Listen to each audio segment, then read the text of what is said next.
Today will study about the flame photometry. इसमें basically it is atomic emission spectroscopy भी कहते हैं। इसमें कहते हैं डिटेक्ट करते हैं element in the given sample and detect the type of element present in the sample. Like atomic we for this we use the atomic emission spectroscopy. इसमें हम लोग एग्जांपल दे सकते हैं 2015 में लाइक मैगी में लेड पाया गया था एंड ये डिटेक्ट कैसे हुआ था फ्लेम फोटोमेट्री के थ्रू। हम लोग वेरियस लाइक सैम्पल्स है जैसे कि कोल्ड ड्रिंक फूड आइटम्स हो गए, पैकेज फूड आइटम्स हो गए, इसके अंदर सोडियम मैग्नीशियम कैल्शियम ये सब का डिटेक्शन हम लोग कर सकते हैं बाय फ्लेम फोटोमेट्री। इसमें बेसिकली अगर सैम्पल है तो उसको सोल्यूशन फॉर्म बनाते हैं, उसको एनालाइज करते हैं।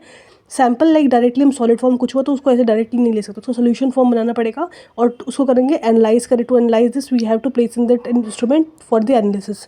अब इसके बाद उसका इंस्ट्रूमेंटेशन लोग पढ़ेंगे जैसे कि सैम्पल में क्या होता है हमारा सॉल्यूट और सॉल्वेंट सब दोनों प्रेजेंट होता है। उसके बाद वो जाता है ऊपर, उसके बाद ये हमारा नेबुलाइजर में होता है। ये नेबुलाइजर क्या होता है फर्स्ट चैम्बर ऑफ इंस्ट्रूमेंट होता है जिसमें क्या होता है बेसिकली जो हमारा जो सैम्पल है उसको हम लोग टाइनी ड्रॉपलेट्स में कन्वर्ट कर देते हैं और उसके अंदर ऑलरेडी क्या होता है इनर्ट गैस प्रेजेंट होता है जो टाइनी ड्रॉपलेट्स को ले जाता है फ्लेम के थ्रू।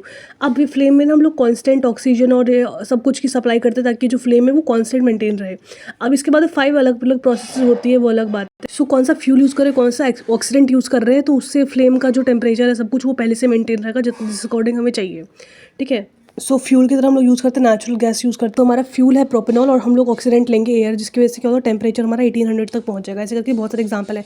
हाइड्रोजन और एयर ऑक्सीडेंट की तरह काम करेगा तो 2000 के आसपास टेम्परेचर पहुंच जाएगा। Other example is acetylene oxygen and acetylene air, acetylene nitrous oxide. These are the fuel oxidant mixture जो हम लोग फ्लेम में यूज़ करेंगे फ्लेम को लाइक मेंटेन करने के लिए। अब ये जो टाइनी ड्रॉपलेट्स जब ऊपर पहुंच गए हमारे में टाइनी ड्रॉपलेट रीचेस जो सोर्स है उसमें क्या होता है अंडरगोज वेरियस प्रोसेसेस लाइक डिसॉल्वेशन क्या होता है पहले सैम्पल जो हमारा होता है उसके अंदर क्या होता है सॉल्यूट और सॉल्वेंट दोनों प्रेजेंट होता है। तो जो सॉल्वेंट होता है वो बेसिकली इवेपोरेट हो जाता है और जो सॉल्यूट होता है वो बचा रहता है। उसका फिर होता है डिसॉल्वेशन के बाद वेपराइजेशन जो सॉल्यूट होता है वो कन्वर्ट होता है गैस के में because of high temperature of the flame. आजकल एटोमाइजेशन होता है। एटोमाइजेशन क्या होता है जो गैस जो बन गया हमारा वो एटम्स में कन्वर्ट होता है बाय फ्लेम और एटोमाइजर्स। उसके बाद होता है excitation. This atoms are used thermal energy of the flame. जो एटम्स जो बेसिकली होते हैं वो फ्लेम के थर्मल एनर्जी को यूज़ करके एक्साइटेड इनटू हायर स्टेट में हो जाते हैं। अब उसके बाद फिर आता है एमिशन। एमिशन में बेसिकली क्या होता है कि जो हायर स्टेट एनर्जी मॉलिक्यूल जो होता है जो अनस्टेबल होते हैं वो ग्राउंड स्टेट में आ जाते हैं एमिशन के थ्रू।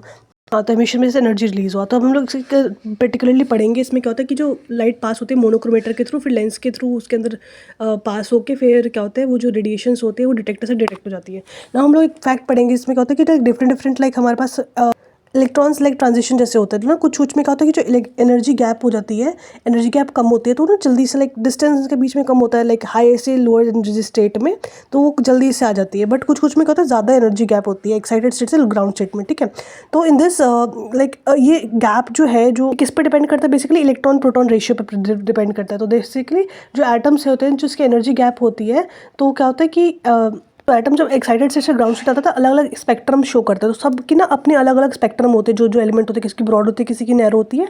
तो उसके बेसिस पे हम लोग सो पर्टिकुलरली ईच एलिमेंट का सिलेक्टिव होता है कि कौन सा किसका क्या स्पेक्ट्रम होगा। तो उसके बेसिस हम लोग डिटेक्ट कर पाते हैं कि ये कौन सा स्पेक्ट्रम शो कर रहा है तो वो कौन सा एलिमेंट होगा। तो हम लोग एलिमेंट्स पढ़ेंगे लाइक पोटेशियम है उसको एमिट करते हैं कितनी वेवलेंथ 766 नैनोमीटर की वेवलेंथ एमिट करता है और वो कलर क्या प्रोड्यूस करता है वॉलेट।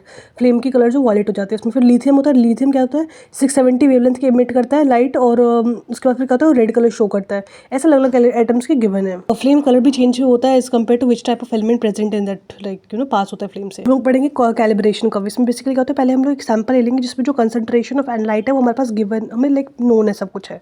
तो पहले उसको लेकर फिर हम लोग कंसंट्रेशन और उसके बेसिस पे हम लोग ग्राफ बना लेंगे। अब फिर क्या करेंगे एक और सैंपल लेंगे जिसमें क्या होता है कि अननोन सैंपल होगा और unknown concentration of the sample होगा। उसमें क्या होगा फिर then we check the transmittance of the light. इसके बाद हम लोग ट्रांसमिटेंस दोनों का चेक करेंगे पहले वाले से स्टैंडर्ड से और जो हमारा जो अननोन वाला है उससे चेक करेंगे। That is all for the flame photometry.